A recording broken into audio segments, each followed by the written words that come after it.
Madame, Monsieur, bonsoir. Dans les titres, ce soir, l'absentéisme, fléau des entreprises françaises. En moyenne, 16 jours d'absence par an pour les salariés français en 2015. Qu'en est-il en région centre?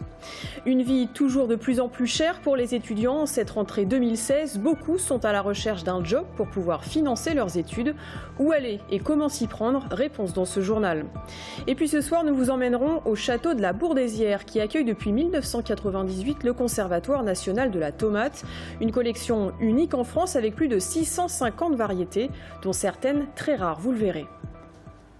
Je vous le disais en titre, l'absentéisme au travail, véritable mal du siècle pour les entreprises françaises. Des études montrent un taux de 4,55% en 2015 sur l'ensemble des salariés français, l'équivalent de plus de 2 semaines par an. Tout cela évidemment un coût, 60 milliards d'euros chaque année. Mais contre toute attente, la région centre fait-elle figure de bon élève avec seulement 14 jours d'absence par an pour ses salariés? Pourquoi un tel résultat? Décryptage avec Amanda Rivera. Il y a de l'ambiance là où je travaille. Le chef, il est bien, l'équipe, tout le monde, quoi. Ouais, ça va, je suis heureux. Peut-être pas comme tout le monde, mais ça va, je suis bien, j'ai mes vacances. Je suis à domicile, je trie les gens, c'est-à-dire c'est qui ça passe pas ou j'aime pas, moi je trie. Donc je travaille qu'avec des gens qui sont superbes avec moi et moi je suis superbe avec eux, donc c'est vrai que je suis épanouie. Pas de surprise, près de 8 salariés sur 10 dans la région centre se disent heureux au travail. Sur le baromètre de l'absentéisme Aiming, plus un salarié est épanoui, moins il est absent. D'après cette étude, les employés de la région sont plus attachés à leurs entreprises que la moyenne nationale. Mais ces chiffres cachent de grandes disparités. L'absentéisme touche davantage les entreprises de moins de 99 salariés. Dans ces structures, le taux d'absentéisme est de 4%, alors que dans les sociétés plus grandes, le taux est de 3,36%. Le profil type de l'absent est une salariée senior travaillant soit dans le domaine de la santé ou dans les services. Les femmes sont presque arrêtées 2 fois plus souvent que les hommes. L'absentéisme devient de plus en plus important au fur et à mesure qu'il prend de l'âge. Et même si tous les tissus économiques sont concernés, la santé et les services sont bien au-dessus de la moyenne nationale. Pour les spécialistes des conditions de travail de la CGT, ces chiffres sont mauvais et reflètent un malaise dans les conditions de travail. Il y a un malaise. Dans la région centre, si on constate qu'on est en dessous de la situation nationale, on ne peut pas faire cocorico, parce que 3,8%, c'est beaucoup, quoi. Il y a une espèce de lassitude, je pense qu'il faudrait créer les conditions pour intéresser chaque salarié dans les entreprises à contribuer, à participer, à mettre les organisations de travail en place, de façon à ce que les gens soient acteurs et décideurs. Et il ne faut plus qu'ils subissent. Pourtant, dans cette étude, la région centre se distingue du reste du pays pour son faible pourcentage de salariés non investis dans leur entreprise. Il serait seulement 16% dans la région à déclarer principalement travailler pour l'argent, contre 25% au niveau national. Tours, 22e au classement dans le palmarès des villes étudiantes, réalisé par le magazine L'Étudiant. Bien loin derrière Grenoble et Rennes, la capitale tourangelle est devancée notamment par Poitiers et même par La Rochelle sur certains critères. Tours pointe à la 25e place pour l'attractivité, la 29e place pour la formation et la 32e place pour le cadre de vie. La ville accueille chaque année près de 30 000 étudiants. Le coût de la vie, justement, pour les étudiants, elle continue de grimper en cette rentrée 2016, plus 1,23% par rapport à l'an dernier. Alors, pour financer ces dépenses, loyer trop élevé, transport trop cher, beaucoup doivent faire un emprunt et trouver un job en plus des cours. En France, ce sont plus de la moitié des étudiants qui occupent un emploi pendant l'année scolaire. Cantine, aide à domicile ou encore administration, les offres ne manquent pas en ce début de mois de septembre. Voyez ce reportage de Sébastien Branger. Opération séduction pour le BIGE, le Bureau d'information jeunesse. Installé depuis cette année sur l'avenue Gramont, le BIGE, habitué aux sessions de recrutement, ouvre ses portes afin d'accueillir le Forum Job. Un forum comme ça en début d'année, on ne l'avait jamais fait, on y pensait. Et c'est en discutant avec la ville de Tours qu'on a décidé de le faire parce que le forum de mai, c'était soit trop tôt, soit trop tard, selon les postes. Et on s'est dit pourquoi pas faire quelque chose avec pas trop d'employeurs non plus, et le faire dans le BIGE et non pas à l'extérieur comme les autres, pour faire connaître le BIGE auprès des jeunes, notamment les nouveaux étudiants. Alors, qu'est-ce que propose ce forum? Essentiellement des jobs adaptés aux horaires des étudiants, avec des contrats n'excédant pas une vingtaine d'heures par semaine. Un petit revenu, mais essentiel quand il faut assumer seul le loyer d'un studio. C'est sûr que c'est important pour moi d'avoir un revenu chaque mois qui me permet d'assurer la fin de mois pour tout ce qui est l'essence, la nourriture, l'appartement, parce que ça coûte cher. Et donc c'est vrai que c'est plus rassurant même pour mes parents de savoir que j'ai un salaire, même si c'est pas un très très gros salaire, d'avoir un salaire quand même à la fin du mois pour être plus détendu, quoi. C'est pas être stressé à la fin du mois en regardant les comptes et tout ça, quoi. Donc, voilà. Côté recruteur, il faut faire preuve de pédagogie et d'empathie pour des postulants pour qui c'est parfois le premier entretien d'embauche. Il y en a qui ont l'habitude, il y en a qui sont à l'aise avec l'oral, d'autres pas du tout. Il y en a qui ont déjà passé des entretiens, d'autres jamais. Donc souvent c'est leur premier entretien d'embauche, donc c'est pas nécessairement évident. Là aujourd'hui il y a eu quand même beaucoup de jeunes qui sortent du post-bac, donc c'est première recherche d'emploi, donc pas nécessairement évident. Donc on les aide dans nos questions pour les orienter correctement et s'ils ont le profil pour venir postuler là où on a besoin. Pas de panique, si vous avez raté ce forum, d'autres sessions sont prévues en octobre, janvier, mars et juin. Ils sont l'unité d'élite de la police, souvent dans l'ombre, les hommes de la brigade anticriminalité. Ce soir sur TV Tour, nous vous proposons un documentaire exceptionnel, un hors-série en immersion avec la BAC Tourangelle. Comment travaillent-ils? Quelles sont leurs missions?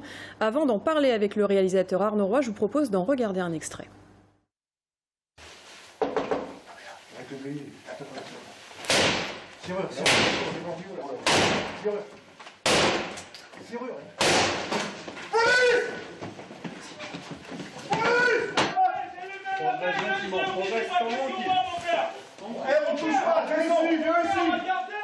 Regardez tout le monde! Regardez-moi, messieurs! Regardez-les! Regardez, je les ai rien fait! Regardez leur fusil sur moi, messieurs! Messieurs! Regardez, messieurs! Regardez ce qu'ils me font! Messieurs! Regardez! Messieurs! C'est long, mon père, regardez-les tous! Messieurs! Mais vous ayez fait, monsieur! Monsieur, je vous ai fait! Mais monsieur, je vous ai fait, monsieur! Tu te calmes! Monsieur! Tu te calmes, mon grand! Mais qu'est-ce qui s'est passé encore? Pourquoi vous m'avez fait ça? Monsieur, pourquoi vous faites ça? Ça va aller, calme-toi! Monsieur, pourquoi vous me faites du mal? J'ai quelqu'un sur mon... Monsieur! Pourquoi vous me faites du mal? Faut pas que tu t'en fasses! Arnaud Roy, bonsoir. Bonsoir Audrey. Alors, je l'ai dit, vous êtes le réalisateur de ce documentaire exceptionnel. Vous avez passé 11 semaines avec ces hommes. Il y a 30 policiers, une trentaine de policiers qui travaillent à la BAC ici à Tours. Voilà. Qu'est-ce que vous avez voulu nous montrer avec ces images fortes? On l'a vu. J'ai voulu montrer un groupe d'élite d'un commissariat, donc celui de Tours, celui de notre ville. Un groupe d'élite avec des gens qui travaillent toujours entre eux. Au service de la population, au service de la délinquance, et qui sont dans une activité plutôt dangereuse, puisqu'ils sont dans une activité de flagrant délit ou de délit qui viennent d'être commis. Et donc les suivre, c'était aussi suivre un groupe d'hommes qui ont l'habitude de travailler ensemble. Et moi, je voulais, comme d'habitude dans mes films, je voulais aller au plus proche, soit d'un élu, et là, d'un policier, pour montrer vraiment qui était ce groupe.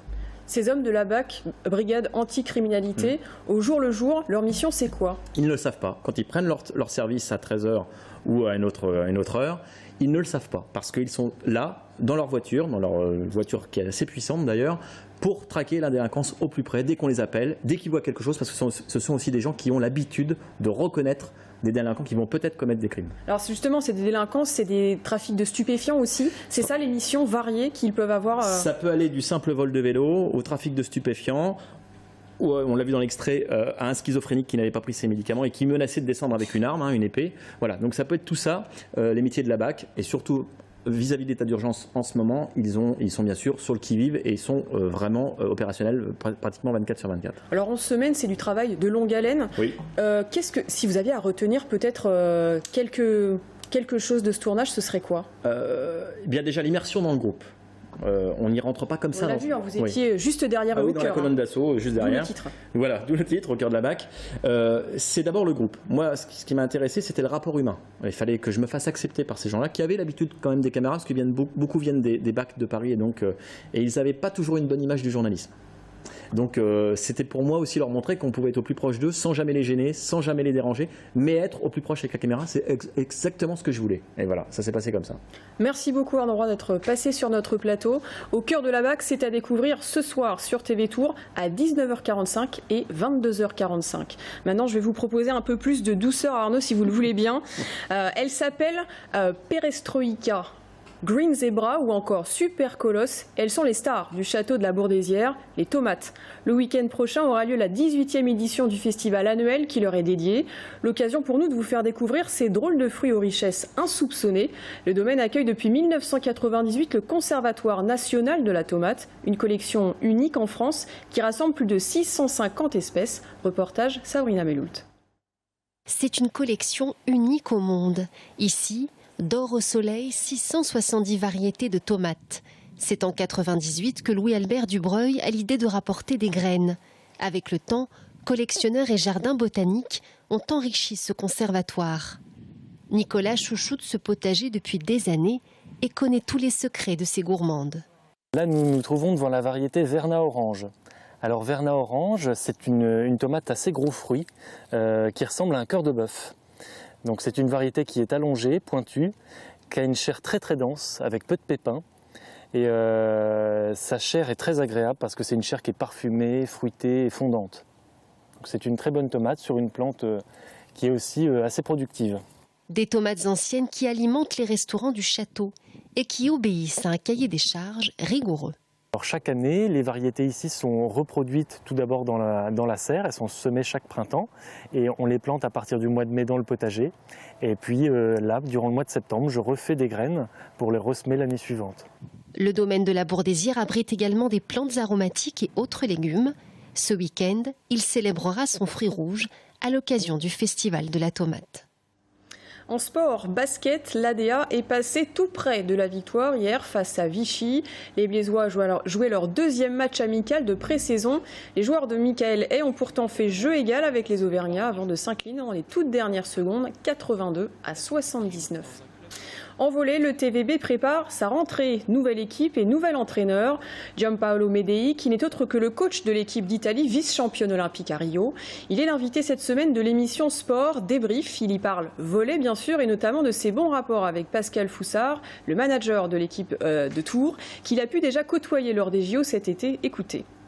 C'était toujours un peu compliqué, un peu bizarre de jouer contre Pascal et à la fin du match, de parler un peu avec lui, peut-être aussi du TVB. On a discuté beaucoup pendant l'été, on a profité des moments ensemble, la Ligue mondiale aussi, le JO, pour parler, pour organiser, pour programmer la saison ici. Donc je fais les deux, mais avec lui, je n'ai jamais eu un problème. On a trouvé tout de suite un bon feeling.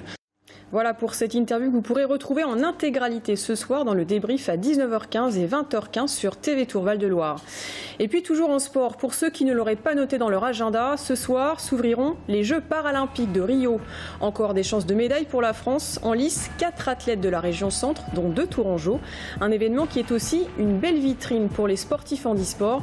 Nous en parlerons dans un instant avec Gwenaëlle Lannes-Petit, président du comité départemental Handisport 37. A tout de suite.